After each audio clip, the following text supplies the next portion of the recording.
Welcome to another edition of the 2014 NAIA Weekly Football Update. I'm your host, Alan Grossbach, alongside Chad Waller, coming to you from the NAIA headquarters in downtown Kansas City, Missouri.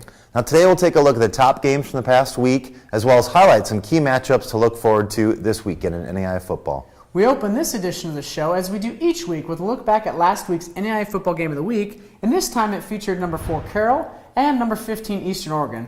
You know, it was a relatively lopsided affair as Carroll flexed its offensive muscle en route to a 55-7 win. Now the Saints outgained Eastern Oregon 533 to 142 in the total yards category, and that was due in large part to the three-headed monster of Dustin Rinker, Mac Roche, and Anthony Clark. Now Rinker led Carroll's ground game with 101 yards rushing and 4 touchdowns. With the performance, he has now run for more than 100 yards 23 times in 44 career games. Roche was equally impressive, completing 23 of 29 passes for 306 yards and 2 scores, while Clark caught 9 balls on the afternoon for 145 yards. Defensively, linebacker Sean Bloomquist led the charge with 6 tackles, including 2 tackles for loss, so great performance from him.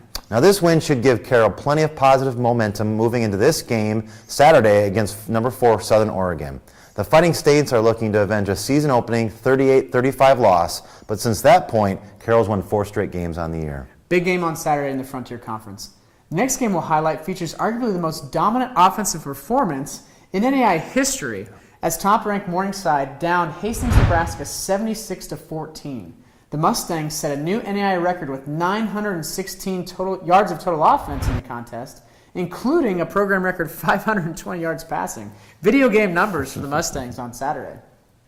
The old national record of 914 yards stood for 39 years and was set by Lenore Ryan in 1975. Yeah, now looking into the numbers, Morningside quarterback Ryan Kasdorf threw for a career best 468 yards and 6 scores. Now this is the 4th best passing performance in Mustang history, and it earned him NAIA National Offensive Player of the Week honors.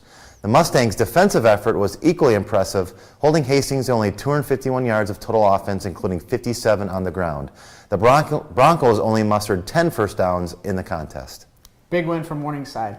The third and final game we'll highlight this week was Campbellville's 28-24 upset win against number 3 Georgetown. This is only the 5th time in program history that Campbellsville has defeated Georgetown, and it's only the 3rd win for the program against an NAIA top 10 opponent, or a top 10 ranked opponent, excuse me. A strong first-half effort and an impressive performance by quarterback Jacob Russell is what really made the difference for Campbellsville. In the Battle of the Tigers, the Campbellsville Tigers scored all 28 of their points in the first half, including 21 in the second quarter, so a quick start for Campbellsville in the game. Russell threw for 312 yards and 3 touchdowns in the game, including second quarter scores of 57 yards and 61 yards. Trevon Chapman was his favorite target with 8 catches for 127 yards. You know, one of the keys to Russell's performance was that it offset Campbellsville's inability to run the ball against Georgetown's defense, as they mustered only 14 yards in the ground game. Now, you may be asking yourself, how does this impact the Mid-South Conference title race? Well, this game was technically a crossover contest, and there's no direct impact into winning the regular season title, as both teams are in different divisions. However, it does impact the coaches poll, which in turn affects at-large selection into the football championship series.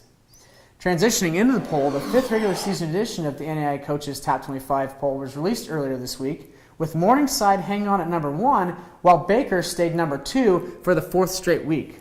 We mentioned Morningside's lopsided win earlier, and Baker had another big victory this last weekend as they downed their 4th ranked opponent on the season, 21-27. This came against number 19 Benedictine. And what was neat about this game is it was part of the Gridiron Challenge, which was held at Arrowhead Stadium, home of the Kansas City Chiefs, here in Kansas City. Rounding out the top 5 this week are number 3 Carroll, number 4 Southern Oregon, and number 5 Grandview, who all jumped a couple spots with Georgetown's loss. Now number 23 Mid-America Nazarene and number 24 Campbellsville, who we mentioned earlier with the big upset of Georgetown, were this week's newcomers. The Pioneers earned a big upset last Saturday, downing then number 7 Missouri Valley 20-17. On the other side of the coin, St. Francis out of Indiana had held the longest active streak at 186 consecutive rankings, but their 3rd straight loss this past weekend sent the Cougars to fall out of the top 25 for the first time since October of 1999. Wow, what an impressive run by St. Francis. Sad that it has to come to an end. Now let's turn our attention to the upcoming week, and Saturday's football game of the week will feature number 1 Morningside and number 16 Dakota Wesleyan. Morningside enters the contest as one of 4 remaining unbeaten teams in the NAIA at 5-0, while Dakota Wesleyan owns 1 loss. Since 2002, Morningside has been dominant in this series, winning 11 straight games en route to an 11-1 record since that date. Now, the Mustangs have been dominant on both sides of the ball through 5 games this season. They currently lead the NAIA in 10 statistical categories, including rushing defense per game, rushing offense per game, total offense per game, and scoring offense per game. So some big statistical categories. And they have outscored opponents offensively 355-77 and have only been held below 60 points once this season. Now, quarterback Ryan Kasdorf, running back Brandon Weger, and wide receiver Devin Thomas key that Morningside offense. Kasdorf, who earned National NAIA Offensive Player of the Week honors, has thrown for more than 1,400 yards and is completing over 75% of his tosses this year. He also owns 16 touchdown passes for the offense. Weger has carried the ball 92 times for 819 yards and 15 touchdowns. He leads the NAIA in scoring while ranking 3rd in rushing yards per game. Lastly is Thomas, who has 31 catches for 631 yards and 7 touchdowns on the year. He's 6th in the NAIA in receiving yards per game with a 26.2 yard per game average and 9th in all-purpose yards per game. Looking at Dakota Wesleyan, they feature a talented rushing attack led by Francis Barnard's 870 yards and 8 touchdowns. The senior running back has gone for more than 100 yards in 4 of 6 games this year.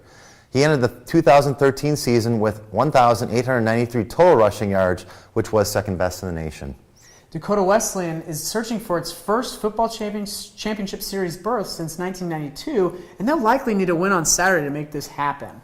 On the opposite end of the spectrum, Morningside has made 10 straight playoff appearances, reaching at least the semifinals in the past 2 seasons.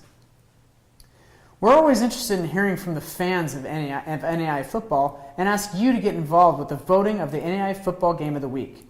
Next week, we will post our top games to Facebook. Typically happens Monday by 5 p.m. Central Time, so be sure to pick your favorite game by 9 a.m. on Tuesday, and we'll have it highlighted in the show. Well, that concludes this week's episode. I'm Alan Grossbach. And I'm Chad Waller. We'll see you next week.